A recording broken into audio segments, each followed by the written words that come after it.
guest is one of the world's most celebrated artists and someone who truly embodies the spirit of giving back and humanity.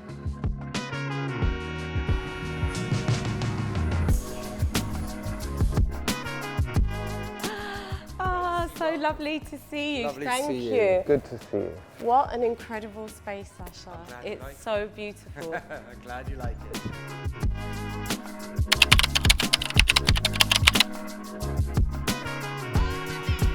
Nice to see you. Hello. Thank you. Before we start, I need to know about your trainer collection because you always have the best. You need to know. I need to know. You always have the best colour combo of high tops. I have probably 20 odd pairs, all different colours. They're amazing. I noticed. And they always have paint on them. They're always covered. Yeah. Customised. Customised. Accidentally customised, yeah. So being a British expat, is there anything you miss about the UK? My mama. She's a special lady. What do you love most about Dubai? The light and the mix of nationalities, how you get 120 different nationalities together, living in harmony, that energy, that bounce, that I love that. Yeah, it's incredible. Yeah. If you're having a cosy evening in with friends, would you choose fish and chips or butter chicken? Fish and chips, every time, but it's got to be good. There's good and bad fish and chips. Yes, there is. What would you go for? Butter chicken every Really? time. Yes. Again, that's got to be good. Exactly. Yeah, it can't does be have oily. to be good. No. Yeah, a good butter chicken is good, but the naan is the important bit for me. Yeah. The garlic naan, it's got to drip, it's got to be hot, crispy. Yes. I do like a butter chicken. You're making me hungry. Yeah, right? Where do you feel most inspired? The place I'm most inspired is my studio. Yep. Wherever that is, you know. If you were going to host a dinner party, which 3 people would you invite? I'd want 5. Oh, okay. Can I take 5? You can take 5. All right, let me take 5. They would be Vincent van Gogh, Mark Twain, and Rumi. Yes, I love them. They'd be my 3, but I'd want to have Mr. Mandela there. And the 5th? And I'd want Martin Luther King in wow. there. Yeah. I'd want to be at that dinner Yeah, party. right. I'll invite myself. That sounds incredible. I'd like to see Mark Twain bouncing off Martin Luther King. That would be interesting. Yes. Which 3 artists inspire you? So I'm not really inspired by artists. Oh. Yeah. Oh. Oh. I'm inspired by humanitarians. Mr. Mandela being my biggest inspiration, Nelson Mandela. It's a smooth ride, this. Yeah, it is. Yeah, even when we're hitting the potholes, it's smooth. It's all electric, Sacha. Yeah. Yes. That's why it's why quiet. it Yeah. glides through the city. So, if you had to pick one colour that represents you, which colour would it be? Luminous pink. That's easy. Oh, wow. Yeah. Vibrant. Yeah. Energetic. Yes. Full of love. Yeah, full of love. Yes. That's true. Yeah. Excellent. How would you describe your art in one word? Soulful. Okay, we're out of quick fire round. Yes, this is deep now. This is deep. Was art always a part of your life growing up? And when did you decide to make it, your profession? I don't paint because I want to. I paint because I have to. So basically as a child, the world didn't make sense to me. I couldn't make sense of the world. I couldn't make sense of people. I couldn't make sense of human emotion. And that's to do with a few reasons. I was like heavily dyslexic, like chronically dyslexic. I had synesthesia, which obviously I still have. So synesthesia is a weird one. It's when your senses are muddled up. So it's like a wire in your brain goes from one place to the wrong place. So I sense, I feel colour. I see sound. All my senses are muddled, and which at the time was seen as major disabilities, and now I see them as my superpower. Nice. As soon as I started painting, things fell into place and everything else started making sense, and I just continued to paint. And the school I was at actually really helped. So they called, I was at Eton College, which is like a well-known school in England. Well, they called my parents in to see the headmaster. And that doesn't happen very often, right? It was a big thing. It was like, oh my gosh, we've been called in to see the headmaster. The headmaster's there and he's got this huge black gown on him and he's in the dark. And he leans forward and he says to my parents, we got a problem with Sacha. Half the teachers think he's a genius and half the teachers think he's mad. And so my mum leant forward and went, "Our son's mad, what are we going to do?" And my dad leant forward and said, "So my son's a genius, what's the problem?" Yeah, of course. So then Dad sort of put it back at them and said, "Hey, look, he's at your school, you guys find the solution." And they came back about 2 weeks later and they said, "Okay, this is the solution, this is what we've come up with, this is what we're going to do." And they built a porta cabin next to the art school, you know, like a builder's porta cabin thing. They put that up. You can be there any time of day, all night. We don't care what you do. We're not going to look at what you do. You're the only one that's going to have the key.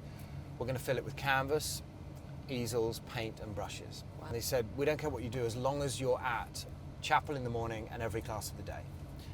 So I used to paint there till like 4 in the morning every night. And that changed my life. Everything then fell into place. I then started doing really well at school. Wow. I then got into Oxford University. So like everything from being lost and confused and frustrated and angry, and I went into this sort of flow and things made sense. So I owe a lot to that moment. And I think that's when I became an artist and I felt the power and the importance of art, really. So talk to us about your UNESCO World Heritage Collection project, because it's quite different to your signature artwork. Yeah, totally different. I think it's interesting, that one. I was asked by UNESCO to create a collection for their 50th anniversary to paint the 50 most beloved UNESCO World Heritage Sites from 50 different countries in all 7 continents. This project is an opportunity to shine a light on the beauty of our world, the importance of our cultural heritage, our ancestral past, all these beautiful things that nature's giving us that we have neglected, that we have abused, and how do we reconnect to that in majesty, in love, with compassion, with empathy, with inspiration. And hopefully that collection helped reconnect that generation to the beauty that surrounds us. We actually unveiled it on the Burj Al Arab helipad, which was extraordinary. I can imagine. It was amazing. It was an art maze, and you walked through this maze and you could make decisions whether to go left or right, like the journey of life, you know, and you could get stuck and there'd be a dead end. And as you're doing this, you're actually adventuring around the world, all 7 continents, 50 countries, and you're really like seeing our world. It's beautiful. Yeah. And then we went to Mount Everest, and it became the first exhibition to be unveiled on Mount Everest. So it's really a global project that hopefully will unite us with our physical world. That's beautiful. It's beautiful. I love it. Ambitious. It's so beautiful. Yeah. So you've had some incredible career milestone, from sending your artwork to the moon, to creating a painting for now King Charles. Yep. What is the most incredible moment for you so far in your career? Yeah, that's tricky, right? Yeah. That's tricky. I've done a few things. Sending art to the moon is pretty cool. Yeah. But my biggest honor would probably be winning the Mother Teresa Awards. That was a really big moment in my special. career. Yeah, you know, a special lady, and just to be recognized as a humanitarian on that level meant a lot to me. So what would be a piece of advice that you would give to young artists or parents that want to get their children into art? You have to focus on your intentions. It doesn't matter what you make or build. It doesn't matter what you achieve. It matters the intentions with which you do it, because that's the energy you emit into our world. That's deep, Sacha. Yeah. That's deep. That's what it's about. Amazing. If you're going to do it, you do it right. Do it right. Sacha, you are well known for being a humanitarian and supporting children's foundations and charities across the globe. Where does that passion come from? I've been working with charitable foundations, I guess, since I was about 15. I was at school with William, and he set up the Royal Foundation. He then asked me to get involved and create paintings, and then we'd auction them, we'd raise money, and then I sort of learned what it was all about through that process, I guess. And I've sort of created a model, I guess, which wasn't done before, which is that I can create work, I can put it in auction or create an exhibition or create a whole collection, and I can give 80% of the money that raises to charitable concerns around the world. The 20% comes back to the studio, which helps run the studio and keeps that side of things going, you know, keeping materials coming in, buying me time to be able to paint, to be able to give my time to it. And I can do that till the day I die. I can do that for another 60 years. And what I think I can achieve in the next 60 years is a huge amount, but only because of that way of looking at it. So I think that's really important when you look at charity. Seeing kids, growing up on the streets in townships in either South Africa or Zim or in India, in the slums and having very, very little and having little opportunity. And then seeing in their eyes and their heart this beauty, this love, this magic, and kids with nothing, showing you what the soul is. When you see that in their eyes, that changes your entire perspective. And it's a beautiful thing. And as an artist, that inspires you to create something special, That's where it comes from. And do you ever bring your own children on that journey when you go to different places? So I've worked with this beautiful place called Harmony House in India, and they look after the street kids in India and give them an opportunity to the point where these are kids living on the streets with nothing, right? Yeah. So they're living in slums. There's often 14 of them in a shack, maybe twice the size of this car, and there's 14 family members using the water that's sort of stagnant outside their dwelling, let's call it. So that's how they're living. And Harmony House has taken these kids from that situation into school every day, where they're going to school 5 times a week. They are having inoculations to keep them away from diseases that kill them unnecessarily in a week, when all they need is a vaccination or an inoculation. And they are going to school 5 days a week.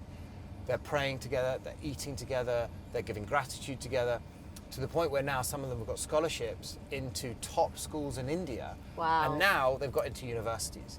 That's incredible. Yes. And that's how you change the world. You change a child's life to the point where they can then get into university. They can change their life. What are they going to do with that? They're going to feed that straight back into their community, because that's what they're about. That's where they're from. Yeah. That's how you can actually make a change in our world that's sustainable. Do you have a mantra that you live by? Yeah, I have a few, I think, probably. One's not mine, which is be the change you want to see in the world.